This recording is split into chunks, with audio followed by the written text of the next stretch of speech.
no one can deny there's a vinyl resurgence taking place, and it's been resurging for about 10 years now, and it doesn't seem to stop. It's pretty phenomenal, to the point now where some record companies are making small batch, quote unquote, small batch recordings, and they sell out in one day. It's just kind of remarkable. And people are very upset about that. Oh, how can they do this? They're ripping us off. They're a Yusuf Lateef, Eastern Sounds. I've seen that record a couple times. That's the one Kraft just reissued. I had it for a while. It was kind of beat up. Yusuf Lateef made a lot of records, man. He made a lot of great records. Don't get hung up on Eastern Sounds. I don't know why they reissued that particular title. Probably because it is super rare. There's so many records that nobody gives a crap about, so many eras, so many labels that are just waiting to be rediscovered. I guarantee you, if Kraft said, hey, we're going to do a Savoy run, we're going to reissue the first 10 Savoy records, obviously all those records would just shoot up in price. But it's all just testament to the enduring love of vinyl records and what people hear. And what they're hearing is, to me, naturalness, and something that's almost hard to define. Analog is a waveform. We are analog beings. We are not digital beings.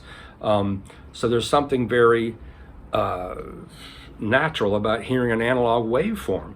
It's what we hear in daily life. It's what we speak. So for me, all things being equal, this is always going to sound better than this. If you take two playback systems, let's say each one is $400, a $400 CD player or an entry-level turntable, most people would say, oh, well, the CD player is going to sound better. But there is so much you can do to your turntable for next to nothing to really boost the sound. That's the great thing. When you buy a digital device, it is what it is. You can't really shape the sound. You can't really change the sound of that device. I mean, I've tried. I put little cork and rubber footers under CD players, under DACs. You can get your CD and paint it green or whatever, but it doesn't really affect the sound. As where if you take a turntable, anything you put onto that turntable will change the sound to a great degree. I was setting up a friend's turntable yesterday. I was saying you should try to get a IKEA butcher block, the Titlik bamboo chopping board. It's $18. That thing will open up anything you put on top of it. Well, particularly a turntable. It just opens up the sound of it. I had a maple shade butcher block platform I used to put under it, and a couple weeks ago I pulled it out and pulled out the bamboo and put the maple shade back in. I was amazed how closed everything became. I'd forgotten that. But there's so much you can do to a turntable, not to mention, you can put an expensive cartridge on a cheap turntable and it'll sound pretty great. The new Shit Soul turntable, I did a follow-up on it for Stereophile where we put really great cartridges on it, and it just jumped up a notch every time. That's the great thing. You can adapt an entry-level turntable. You can change the mat. You can put it on a platform. You can change the cartridge. There's so many things you can do for the long-term life of your turntable, as where when you buy a digital machine, that thing is stuck in the time that you bought it. In saying that, I have this Denafrips Aries DAC, which sounds incredible. It's $800. That's one of the best digital devices I've ever heard. But even at its best, like last night I was listening to an amplifier I'm reviewing that has a Burr Brown DAC in it. There's something really seductive about digital. That's what all got us in the first place, beyond the hype, perfect sound forever. Particularly now, since digital has come so far from the 90s when it was first released. Digital is seductive. The noise floor doesn't exist, and it's just so smooth and warm, and it can be very lush, depending on how it's mastered or recorded or processed. But to me, that seduction is almost kind of it's a temptress. It pulls you in. It lulls you, which is why some people can put on digital and forget it's on. You get up and go, wash your clothes or wash the dishes or vacuum or whatever. You can't do that with an analog record. Obviously, you have to go pick up the needle. There aren't that many automatic changers now. But there's also something that makes you stay put in the chair when you're listening to a record. And to me, that's the fact that it's more transparent, more natural. It touches my soul more and pulls my attention in more. And there's no doubt about the fact that the soundstage coming out of the speakers blooms more. There's more space within that soundstage. For the digital component, or contrast it with an analog soundstage, it can have its own pleasures. You know, bass can be very tight and incredibly low.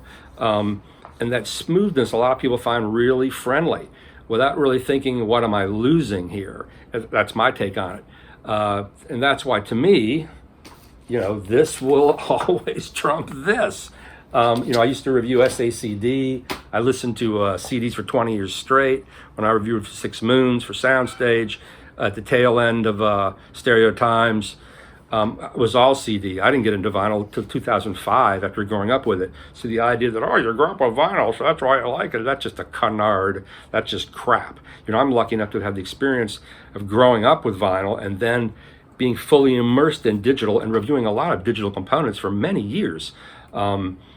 I had the Electro Company Net CD player, which is really fantastic. Now I just have a basic Tascam CD player because most CD players have a digital out, so you can hook up a really great DAC to them, which is what I do with my Tascam. I run it with the Aries DAC.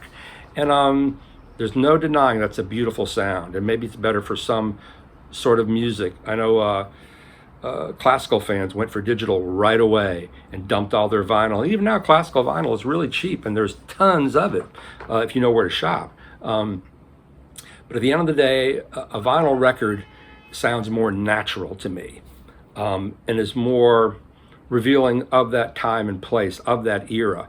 It's interesting, I was listening to the Billie Holiday Lady Day streams of the Legacy box, where they cleaned up all this stuff from the 30s using the cedar process. And I mean, it's astounding. It's almost like listening to a really great 78, with 78s can sound fantastic. I mean, you hear the hiss and the noise, but the signal is so immediate because they cleaned it up so well. I guess vinyl and CD can both lock you into that era. So I'm not anti-digital by any means. Digital can sound great, but it doesn't sound as natural, as extended, as wide open as vinyl, played on an even decent turntable. And as I was stating earlier, there's so much you can do to a basic turntable. So you can't really compare an entry-level turntable to, you know, a $3,000 digital front end. But to me, what happens is, as you go higher up on the chain, the distinctions become more apparent.